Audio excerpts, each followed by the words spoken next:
Hey everybody, it's Luke here. Here with Raphael, who recently went 9-0 with Dash IO at a calling, not a calling, holy, Not, at an RTN in Brazil. still, who knows? Calling São Paulo, maybe. Calling Sao Paulo. Yeah, you got 1 month, so hopefully. But yeah, we'll definitely get into the calling Sao Paulo later into this video. And I'd like to start off with just who are you and what got you into Flesh and Blood?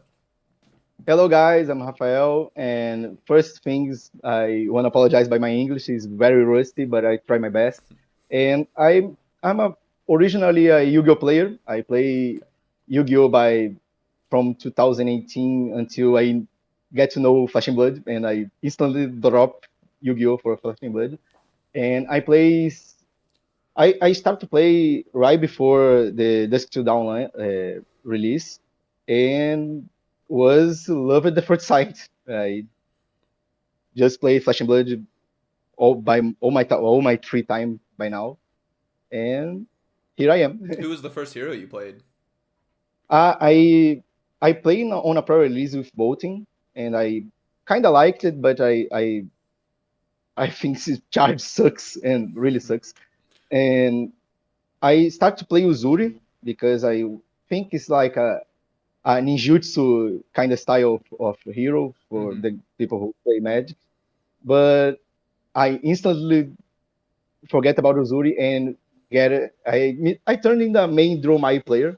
Okay. I get my first invite to nationals with Dormai, my first results with Dormai. I have a cool story that we can go through later with Dormai. And since through my LL, I rotate in some heroes. I play Levia, I play Kaio, I play Prism, and since Cerebellum was announced, I was locked in Dash.io, and here I am. I don't pretend, I don't feel like going to drop Dash.io anytime soon. Okay, yeah. So I have a question, kind of like, because I went through the same thing. I used to play a lot of Briar, and once Briar LL'd, like I was kind of lost for a while trying to figure out what I wanted. So like, whenever you were looking for that new hero, what made you decide to find Dash.io and like stick with it? Kind of like. What is like the thing about a hero? Like you connected with Dromai, so you connected with Dash.io. Why do you connect with certain heroes, do you think? So two things I like a lot in card games. Is first thing, I like to do a lot of actions. I like to be playing the game. So heroes that do a lot of actions I tends to lean towards those heroes. So being presenting a board, attack with allies, or playing with the top of your deck is something that I like a lot to make a lot of actions. And I say that I was a main Yu-Gi-Oh player, so decks that have mechanics that reminds me of Yu-Gi-Oh kind of push me to the hero as well. Okay, yeah. I had heard some people talking about the null time zone, like there's a card in Yu-Gi-Oh that pretty much does the same thing or Yeah, something. I don't know. I never prohibition. played Yu-Gi-Oh, but or Yu-Gi-Oh, but yeah, I've heard that Dash.io is kind of like a Yu-Gi-Oh deck. Yeah. I have it's a lot of Yu-Gi-Oh deck. It's pretty Okay. much a Yu-Gi-Oh deck. So and I have opinions on New Time Zone. I we can go through Yeah. later, but it's pretty much a Yu-Gi-Oh card 100%. Yeah, okay. Interesting. So with that, I would like to know kind of like how your run was. So you said that you went 9-0, but was that the only RTN that you've played in? No. We I play two RTNs. Mm-hmm. We have the happiness of have two RTNs in like a mile of distance of one another. Oh, nice. So yeah, it was one on Saturday or in the 9-0 on Sunday. The Saturday one I opened 5-0 and lost round six to a fatigue Zen. Not a fatigue Zen, a Zen to try to fatigue me. So and and I lost in the top eight. So was hurtful to passed on the first after Swiss and lost in the top eight. But I go for the Sunday with uh, relaxed mind, Mhm. so I try to not think about it Saturday. And I also, if you guys want to look, my game is on the top eight, have a VOD on the YouTube on the store channel, and I work building the stream setup of the Okay, of the nice. event. Yeah, so I wake up super early to getting the setup all done, to check all the things, and all the time I was working, I was trying to ignore the day before, and went super too well, well, and I get the 9-0 record. Yeah, that's super great. So 9-0, that has to be like, I mean, I said calling. That's basically winning a calling. Like that's a lot of rounds for an RTN. How many I people were get, at this RTN? yeah, was 53 people, and we have 6 rounds of Swiss and the top eight. And in the day before, we have a little smaller, Mm. but was 46 people, and also was 6 rounds of Swiss and top eight. Yeah, that's really awesome. So I kind of want to know like, whenever you queued with Dromai, how many people were at these RTNs? I just want to know like the difference between like what it was like last Yeah, year versus this year. Like, is it growing a yeah, lot in yeah. Brazil? So growing a lot, growing a lot. Also, a little spoiler: we have a store that will host a RTN in the next week on the 22. Mm-hmm. That is trying to make the record of the biggest RTN on the history. They Okay. are opening 140 spots for the RTN, Oh and my the gosh. yeah, yeah. It's so Brazil is like super hyped with the game. Calling São Paulo helped a lot on the hype. And my last year RTNs, I played 3 last years, and it was like 23, 28, and 35 people. And these years are all RTNs in Brazil are like 40 plus people. That's amazing. Yeah. So I mean, basically like doubling the amount of people that are coming to these RTNs. Yeah, I have 2 teammates that are playing right now in São Paulo on RTNs. That was 80 people playing the RTN. Jeez, 80 people. I thought our scene was big, man. Like Brazil Yeah, is killing us right now. yeah. Brazil, not only Brazil, but all the Latin America is like super into card games. So Really? Okay. Chile don't have a organized play yet, but has a huge community already. So the Latins are pretty much into card games, and Okay. it's just like food. It's just like soccer for us. So we got to cheer up for others, and we get it really into it. Yeah. So like we were talking earlier like before the pod started and you said you were a sports photographer. So I assume that you've like Yeah, been around sports for like your whole life. You've played a lot of sports and everything. yeah, How does that mindset of like playing like a sport translate over into playing flesh and blood? Because you said it's kind of like soccer for y'all. Like how do you go into yeah. it thinking about it? Yeah. It's funny because I really play soccer my whole life, and I I was kind of used to play with play with people around, people Okay. cheering, people uh, cheering against you, cheering in favor of you. So when you go to the card game, it's like you and you. Mm-hmm. Even if you have people cheering, it's like fewer people. And here in Rio, I don't get to talk about another states, but here on Rio, we have a community pretty much everybody is really friendly. So Yeah. we get this friendship outside the game. And so when we go to training or playing an armory, it's like we make the feel of the day becomes a little we try to simulate a stadium basically. We get Okay. to see another friend playing. We get to we I don't know how to say this in English, but You get hyped. we stay close. We are hyped, but we stay close and try to make pressure on the game to Oh wow. the people. Yeah, yeah. It's like in a funny way, Yeah. but we kind of get used to this pressure of people watching our games. Mm-hmm. So whenever you're at the Worlds table this year and Yeah. you're sitting there playing Dash IO, you're not going to be nervous while you're on stream at the 9-0 I I table at Worlds. I I actually was trying to get to the Pro Tour London, but Mm. I lost on the top four on Ooh, ProQuest. yeah, Let's ProQuest, and don't get my invite, so I don't go to the Pro Tour. yeah. But Well, maybe, who knows? Who knows? maybe I Pro Tour. It's next one's in the U.S. or no? Yeah. Oh, Is yeah. it? Well, My wait. my I my know Worlds is goal in the U.S. my I don't know where the next Pro Tour is.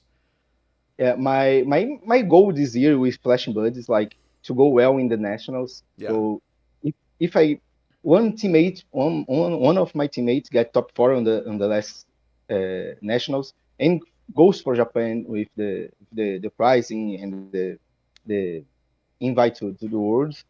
So my goal is basically the same, and is going well on nationals. And if I get my invite, I aiming to go to worlds. Okay. Yeah. And then, so you said your teammates. So like, Yeah. how big is your team? Like, do y'all do like regular testing? Like, is this like a real like tight knit thing, or is this kind of So like, oh yeah, we play together, so we're teammates kind of thing? so here in Brazil we have one big team that Okay. is Fable Brazil. It's it's like a team for the outside world, but here in Brazil they do a job like getting together the community, kind of unifying the states. They have members in basically all the states of Brazil, I Mm. guess. So they they have this really cool job, and the major one person from this team that you may know is Felipe Lima Cardoso, that top eight Pro Tour Los Angeles with Kano. Okay. They Oh they yes, yes, they yes. yeah, he is a part of Fable Brazil team.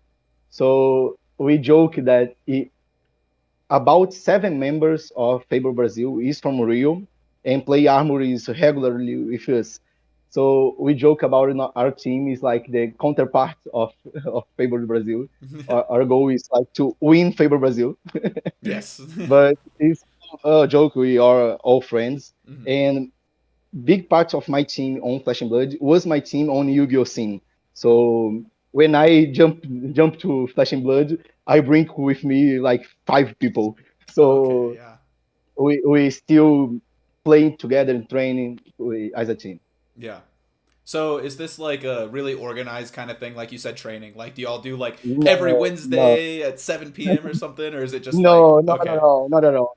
We pretty much hop on Discord, and when one guy is playing, the others get in the on the call and watch and judge and every single play the others do. Yeah, yeah, yeah, and like walk through And lines together. yeah, yeah, and we are pretty chill to be honest. We joke about a lot. We spend a lot of time together. Like if you see the 9-0 video that I made, that was is the channel of our team, and the right last video was a tier list that we made, and we joke about it that we record one of our trainings of the team. So the training was us five going to play volley on the beach. That was the That was training. training. Yeah, that was our training, I and mean, we recorded I'm the. all about that. That sounds like a great time. Yeah, that's something that I really like about Flesh and Blood is just like, we're just out here having fun. And whether or Yeah, not it's playing Flesh and Blood or not, it's like everybody can kind of get together and still like have fun doing playing volleyball on the yeah, beach. yeah. We have a schedule to volleyball. We don't have a schedule to flesh and blood. Oh, okay, okay. So volleyball's some serious business for you, huh? Yeah. Yeah, that sounds like a lot of fun. So we can move into what you did at the 9-0 Armory. So I want to Okay. know like what was the meta like? What were you playing against, and how did you manage to go 9-0? Because I know that Dash IO is a really hard deck to go undefeated with because sometimes that Yeah. deck can just hate you and it's like, oh wow, I drew all my boom grenades and my max V is on top, sweet. But Oh God, yes. so I want to know like how you kind of go about getting those like bricky hands and how you go about just winning an entire event, like going 9-0. Because I mean, that is a great way to like go moving around, RNG hands basically.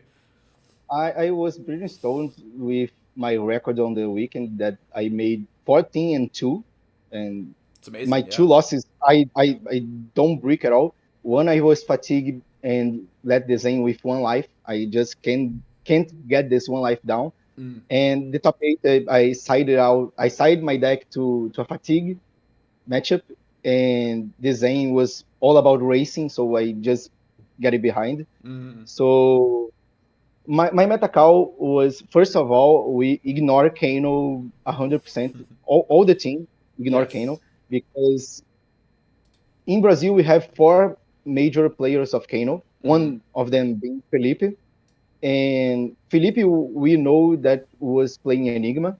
One of Kano was one of our teammates that we was playing Viceroy and top four, the one of the RTNs.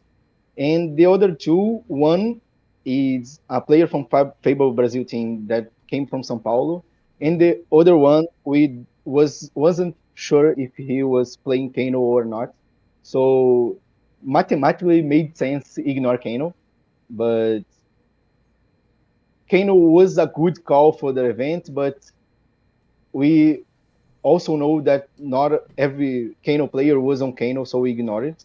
okay. But we expected a lot of Syndra, a lot of Syndra. The Spore Lock effect was huge in Brazil. Okay. He won the event, and also instantly every trade group was like, I search one pool of Syndra, one pool of Draconic Ninja was was crazy.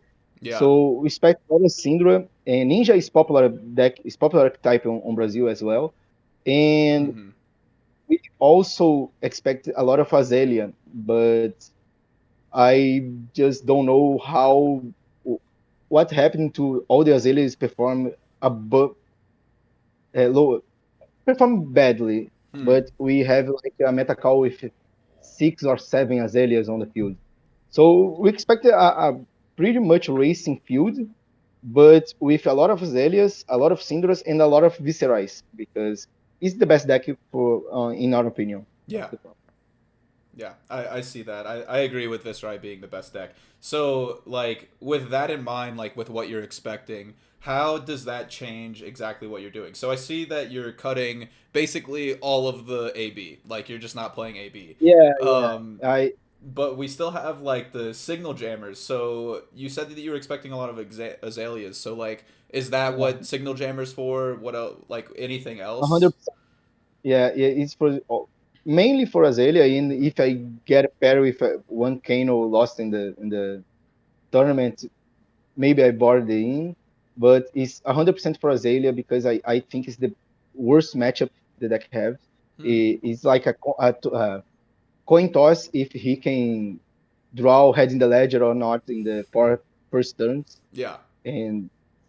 And we need something to stop Azalea, and it's all about respect for the deck. But in the two RTNs, I face zero Azalea, so I got Signal Jammer to a travel and go back home with them in the deck.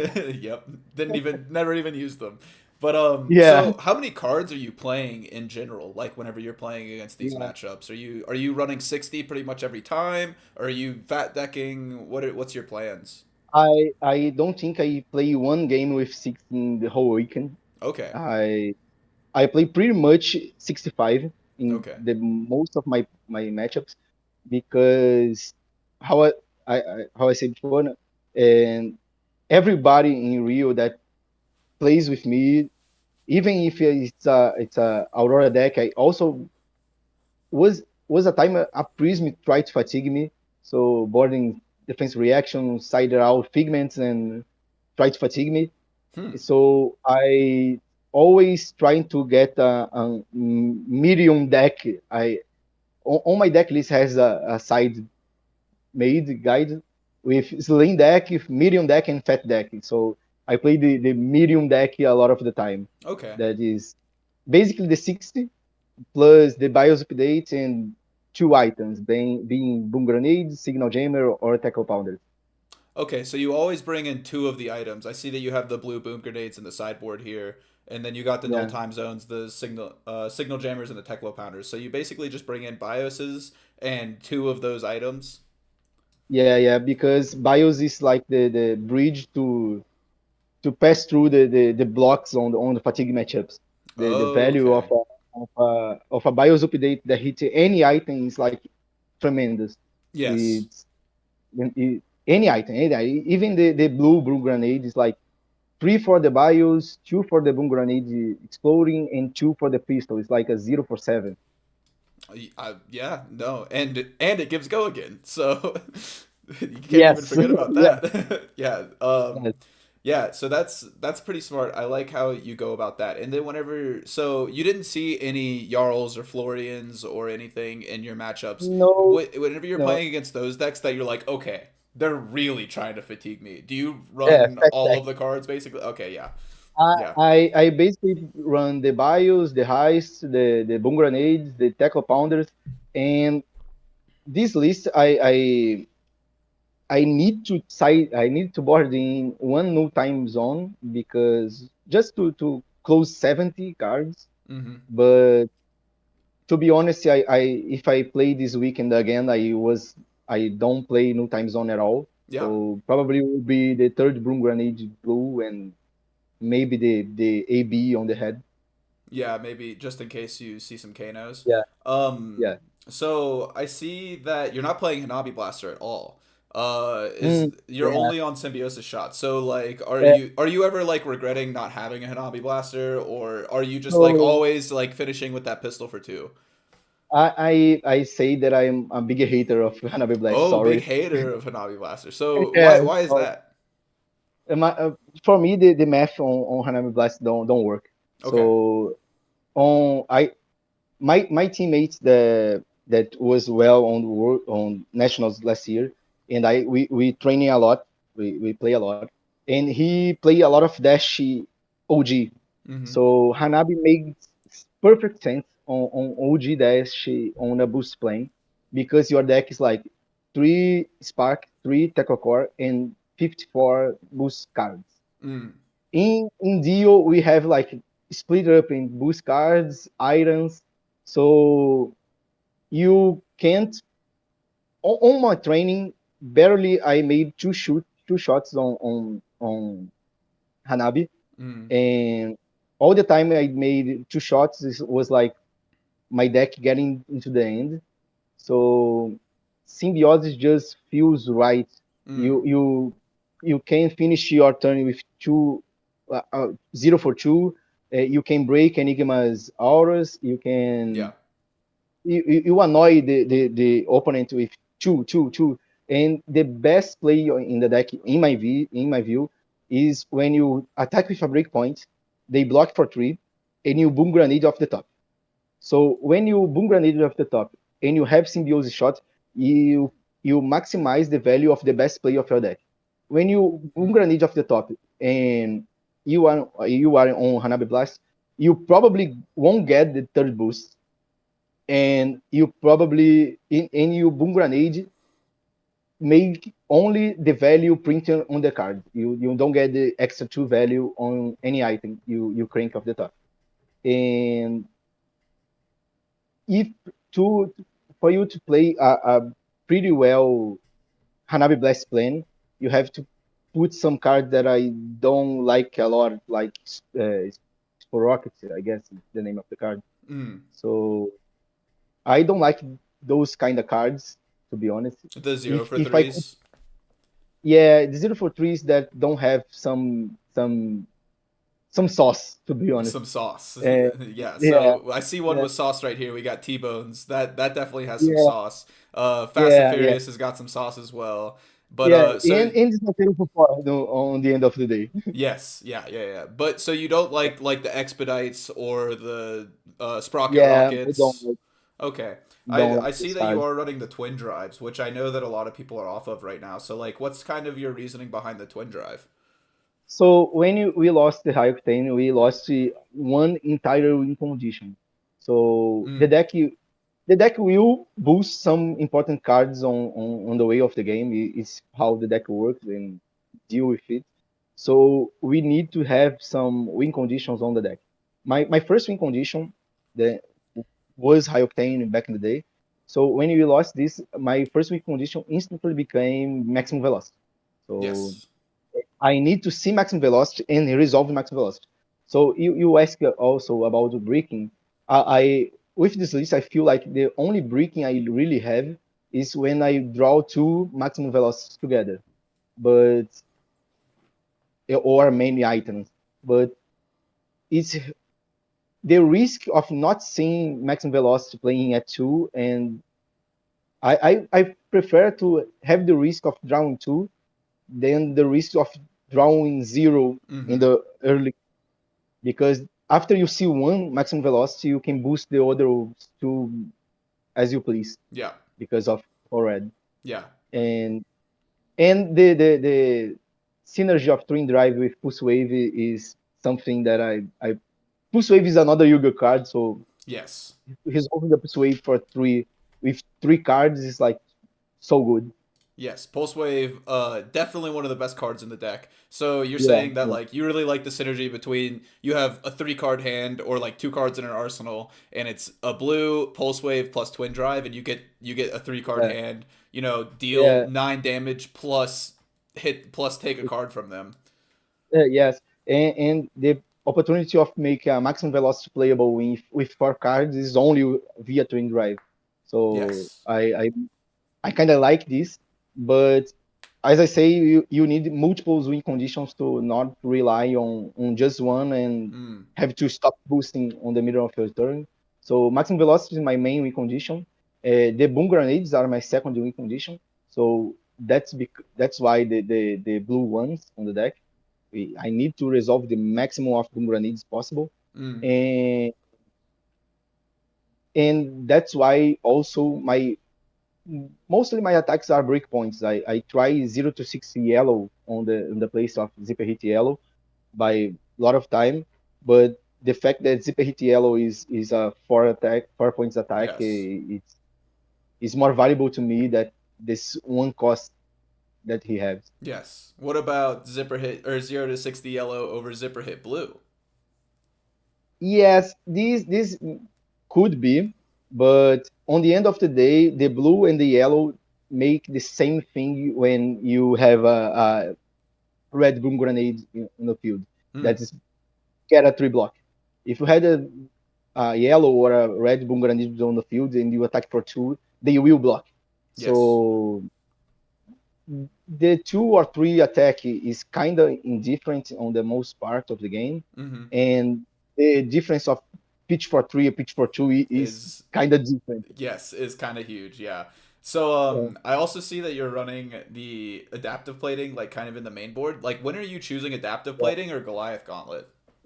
So Goliath only enters in my deck on pretty much fatigue matchups Yeah. when I know the opponent will try to block my attacks and I need to get those 2 points above Mm-hmm. to boom grenade to explode and try to get over his blocks, because in my view on a race it's all about numbers. If you race against a Cinder, against a Zen, against a Miho match, it's all about numbers. You need to get better numbers than your opponent. And on the end of the day, adaptative plating, it's a three block Yes. card that make value for the cerebellum that was already used, or a boom grenade that don't blow up, Mm-hmm. and a protocol that you don't have resources to regain a card. So you make a three block. So you and Flash Blade is the only card game that life's card. So if you could block three on a equip piece, you are economizing one block three from your hand in the later turns. Yes. So I value this 1 point over Goliath more than the two block on a race point of view. Mm-hmm. So Goliath only enters on fatigue matches. Okay. Enigma, Florian, Charles, so on and so on. So then why Goliath Gauntlet over the Bracers of Belief? Yes, this was a card that I consider a lot, bracers, because of the flexibility. Mm-hmm. But on my testing, in sometimes I get to a point like, whoa, I really need these bracers to hit a red, and I look at my And top then and it it has a doesn't. blue, and it has Yeah. a, yes. So I don't like this. The deck is already so much complicated, so much relying on variance that I don't want to put Mm, more variance in the deck. And on the end of the day, you don't want to get the +2 to any of your 4 points attack. You mm, don't want that because if you bump it up to 6, they will block with two same thing. cards with more confidence than before. So you wanna play your throttles for 8, your twin Yeah. drives for 7. You wanna finish your turn with max V for 12. You don't wanna play in a outpace for 6. They will block you with two cards Mm-hmm. without blinking it, and you wanna make your opponent has difficult decisions. Yeah. So he needs to get the difficult decisions to block for you to punish them, not Yeah. not the opposite way. Yeah. Yeah, the way that I've been like kind of using the bracers has been not using it on the reds, but using it on the blues. So whenever I come Yeah, with a blue 0 to 60 for 2, it's coming in for 4 instead. And it's like, okay, yeah, I've got this it's blue not. coming at you for 4. It's like, you gonna block 2 cards on a blue here? We'll see It's what you pretty, think. Yeah. it's pretty nice as well. It's pretty nice. Yeah. Um, but yeah, that makes a lot of sense. So, in your opinion, what's the best item in the deck? Yeah, it has to be Cerebellum. Okay. Has to. Yeah. But has a honorable mention to Backup Protocol Red. I love this card. Really? I love Backup Protocol Yeah. because it's like any card. It's so good. Yeah, And I also say on my profile in Portuguese. Sorry, guys. We couldn't have time to do an English one. But when you get to Protocol and Cerebellum on the field, when one of them came from the top and you have this extraction point, you basically can make any play of the deck. yeah. It's basically any play of the deck. So it's like the perfect combo: Cerebellum plus Protocol and one action point extra. Yep, I agree with that because it allows you, if you see a blue on the top, then you can draw the blue and go buy back a max V potentially. If you see a Yes, red on the top, you can, or like you have max V in hand, it's like, okay, now I have the third boost to hit the max V. Yeah. yes. Yes. And you have the jackpot play that is two max V in one single turn. So Yeah, that's a jackpot play. I think I've done that like yeah. maybe once or twice in my life of the double I, max V turn. I did it. I did it a little more than once or twice in my life, but How are you it setting that happened. up? Yes. So I played a lot of games, right? Okay, I first of played all. in I played in my I say in my video, and since the ban of high octane, I guess my Talishar. The link that I gave to you is not Mhm. my no, it's not the link that I use to play on Talishar. I Yeah. like to get my statistics for me. Hmm. So I made a copy for my teammate and give it to you guys. So my I have opening right here on the PC. I have this time 630 games on Talishar Ooh, and okay. since the ban of High Octane. So I play a lot. So you get this play of double max V, a lot of blue hands, to be honest. A Hmm. lot of blue hands, resource heavy. You get one spark of genius maybe, and you get this magic combo of cerebellum mais protocol plus protocol. Hmm. You more often than not you get to play two max Vs, and one of the reasons is Achilles Accelerator. To be Yeah. fair, I love this card as well. Yeah, that's I love actually to what draw. I was gonna ask next. Is what's your opinion on the Achilles versus the So heavy industry? before I choose to ignore Kano. Heavy Industry was not in my list. Okay. So I am a huge Achilles Accelerator fan because I love to draw what is in the top of my deck, what I'm seeing right now. Hmm. I wanted to draw this. So have the option of draw see if he has a top, item off the top, don't have it, break boots and continue playing is like my main play of the deck that I love to do. But to be fair, with Syndra and Azalea on the format, this one block on the foot is so important that you just open the you just leave Mm-hmm. this option of draw on the top away, and with the one block on the foot, you get the math right to block 80 on a small head in the ledger, Mm-hmm. only with the pips, and you can block 11 with one card. Mm-hmm. But the Syndra matchup is so quick and so aggro oriented matchup that you need this one block. You block one on the first crew, now you can make the Syndra player fumble Yes. sometimes. Yeah. Yeah, I agree with that. That's also basically what I'm using ever since doing like these interviews and everything, talking to, like Aaron who did really well at the calling, you who did really well there. It's 600 games, I mean shit. But but yeah, talking to y'all about like the Achilles accelerator, I've definitely like come around a lot on it. But that one block in like especially the Azalea matchup, because I remember during Yeah, one of my RTNs, my round one was an Azalea, and it's a classic Azalea matchup where they hit me down to like 15 or something on turns one and two, and they were at 37. And then on yeah. their turn three, they start the turn with 30 with 7 life. So I just hit them with like a 30 damage turn, and then they end up going Rend the Ledger, Codex Rend the Ledger, Codex Rend the Ledger, and like that kind And of brings you them back into the game. But the fact that I had that and one block on the boots like really helped. the infinite loop of Head the Ledger never Yeah. ends. But the this was like training with one of my teammates that play Azalea on Mm-hmm. the weekend. We get in a lot of situations like red ledger for 8, not dominating, not nothing, just 8. Mm-hmm. And I look my equipment, I look my hand can resolve a max V, but my equipment only block for 7. And Mm-hmm. I get this situation where I have a max V on the arsenal. Mm-hmm. I need to block with one card of my hand, and this max V will never get off my arsenal, Yeah. and I never get to make a full hand again.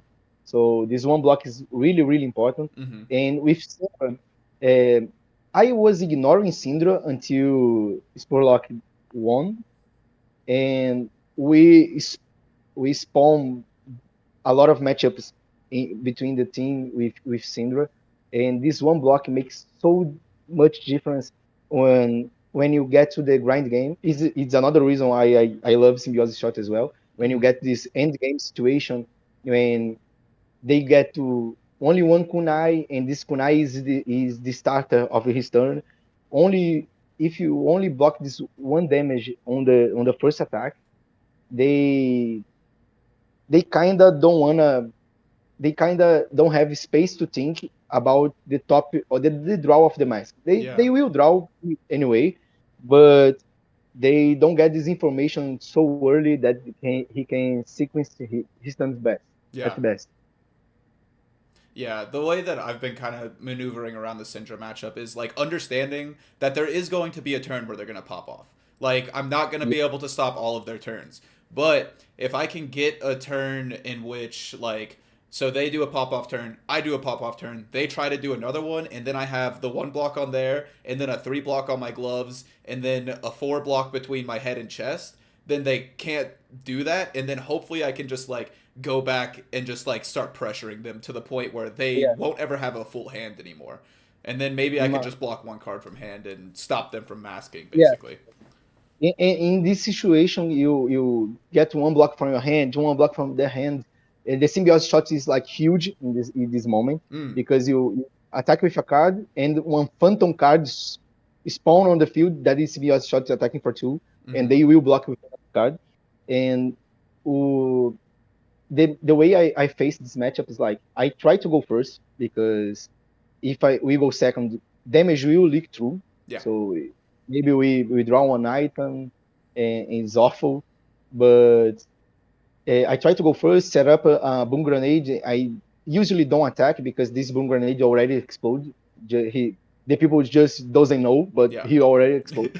And but my way to think about this matchup is I need to make a 30 damage turn before their turn 4 or 5, Mm, because they will always attack you for 15 to 18, yeah. and you attack for 10, 12, and suddenly 32. Yep. So if you guys want to see the matchup on the finals of the RTN, I get like turn 3 39 damage turn, 38 Oh my damage turn, god. Yeah, like that's that. that's a really good So turn. double Spark of Genius on hand, one Spark Oh. draw into 6 red. My second spark was for Boom Grenade red. It was insane. Yeah, that's I love having two Spark of Genius in hand. As long as you have that Yeah, one boost that you can start off with, it's yeah. like, man, Spark, get a boom, Spark, get a We boom. we joking here on our community that's like every hand that you draw one Spark of Genius, you draw one dream, and you live the dream of this Spark of Genius. Yes. You don't know how the turn will end, but you go in an adventure. I So agree. even this teammate of mine, Lucas, his name, that was well on the last nationals.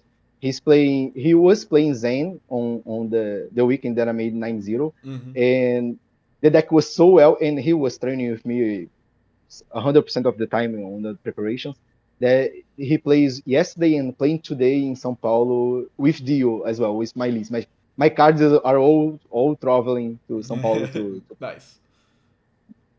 So, talking about traveling to Sao Paulo, how far away is that for you? Like, is that a it's like drive? Like, São Paulo and Rio is like uh, are next to each other. okay, So we like 6 hours drive. next to each other, 6 hours. Okay. So Brazil is like a huge country. Yes, I don't yes. know. It's pretty huge. Like for me to Tero, I don't even know how much hours in drive it is. I like it's 4 days. Yeah, I think he's like way up north. Yeah, yeah, it's a way up. But if you don't go with a plane, you spend days on a car. Okay, yeah. So, you're planning on attending the Calling Sao Paulo? 100%. 100%. I Okay. already bought it. Oh, got your ticket and everything. And when is that? Yeah. It's 20, when the calling When? is Yeah. 21 to 23 of next month. Okay, so March 21st to the 23rd. And Yeah. whenever you kind of do that, are you going to go with like your team and y'all got like your hotel set up and everything and like you've got a So we travel a lot since the Yu-Gi-Oh yeah. season we have. So we go a lot of São Paulo. São Paulo is like the main capital of money of Brazil. I guess I can Okay. say that way. So São Paulo is the state with more players in all card games in Brazil. So Okay. the events usually goes to São Paulo when they need attendances, but when they need tourism, they put the event on Rio de Janeiro. Basically, is that Oh. the balance of the thing. But São Paulo is like it's common for us to go to São Paulo to play events, to play. So we have some Airbnbs and hostels that we like, that we go usually. We are actually sad because the main host the main hostel that we go to closed doors last year, so we kind of looking for the new soulmate of hostels. Oh, okay. That makes sense. That makes sense. Um so one last thing that I would love to know about is what is your favorite card in Flesh and Blood? Could be the In art, Flash, it could be, it's just anything. Like what card like speaks in to you? Flash What and feels Blood, like you? probably Hake the Embers. Hake the Embers is like Which one? I love Hake the Embers, the common card of Dromai that make 3 Ashwings. Oh, okay. Rake the embers. Yeah, yeah, yeah, yeah. Yeah, yeah. It's like I love to print cards. I joke about this. I love to print cards. So when my symbiosis shots attack for 2 and 2, I print one card from the heaven and attack for 2 from nowhere. So every Ashwing that I made on the time of Dromai was like a super joyful. Yeah. But So, but to be fair, I think maybe Spark of Genius is like pretty up there as well, yeah. because we call Spark of Genius of Pot of Greed here in Rio.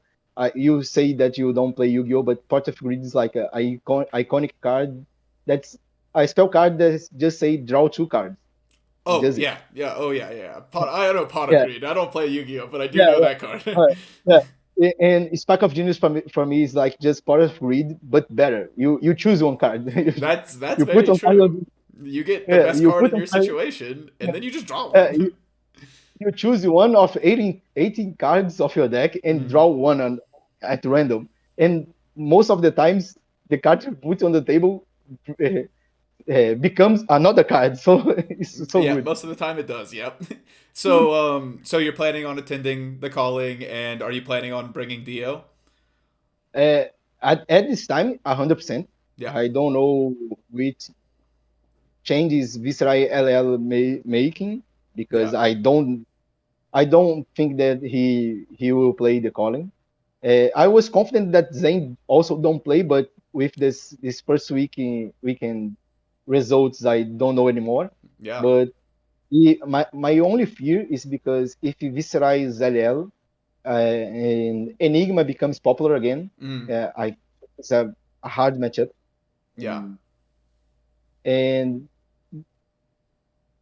while Dash.io continues to be an underdog deck, deck that no one sides for, they will be a good option Mm, and is my main option at the moment. And I joke about it here on Rio, like Dash.io is the new Kano. Is every time you ignore Dash.io will be there looking for you. yes. And every time everybody sides for Dash.io will go down a little on the field. And but will be open space for another decks, and this balance will go on and on. Yep. Yeah, I'm a little bit worried about High Seas coming out because I know that there's pirates and I know that pirates Yeah, love to steal items. So I'm really worried that it's going to be a whole set around yeah, stealing things. And I'm like, please don't yeah. do that. Please don't touch the bell. Yes, Please. please no item stealing, no item destruction, please, but you know. Uh, Pirates on the format we play for adaptive plating. If they go rob your cerebellum, we destroy your cerebellum. Not you, not me. Nobody Anyone gets get it. it? Nobody gets Yeah, it. nobody gets. Well, thank you so much, Raphael. It was wonderful talking to you. It was wonderful getting to know a little bit more about Brazil and just learning about your community and your team and everything. Do you have anything that you'd like to shout out? Do you have, like, I'll put your Portuguese YouTube video for this deck in the Yeah. description below. Do you have anything else, like any socials or anything that you'd like to shout out? Hi guys, just to give some shout outs, we have some technical difficulties on the end of the video. So I want to take the opportunity to talk about the deck and my run in the channel. It's the first time I talking about Flesh and Blood or any other card game in English for so much time. So sorry for the rusty English and appreciate the patience with me. And pretty happy. I wanna thank everybody that cheered for me, that congratulations me on the Discord or on the video, and talk about my YouTube channel with my teammates called Bordas Brancas. It's a little literal translate to white borders in Portuguese. So if you guys wanna check out, we have deck decks for us decks that top some tournaments. We have some tier lists with our charisma. Sorry, but we only do in Portuguese because you can see this English. So we will try to make subtitles a little better for the next videos. So check out also the Já Era Hora YouTube channel. Is the LGS that I made the 9-0 run. I also work for them in making the streams. We have streams every week on the armories, so you guys can check out. And just thank every one of you on the Discord channel, on the YouTube channel, on the YouTube community. The deal is a great deck. It's a little difficult. It can be harsh sometimes, but it's a very capable deck. And put the time and the effort on the deck, you for sure bring results. And I hope to see every one of you on deal performing well next week of RTN. Bye bye.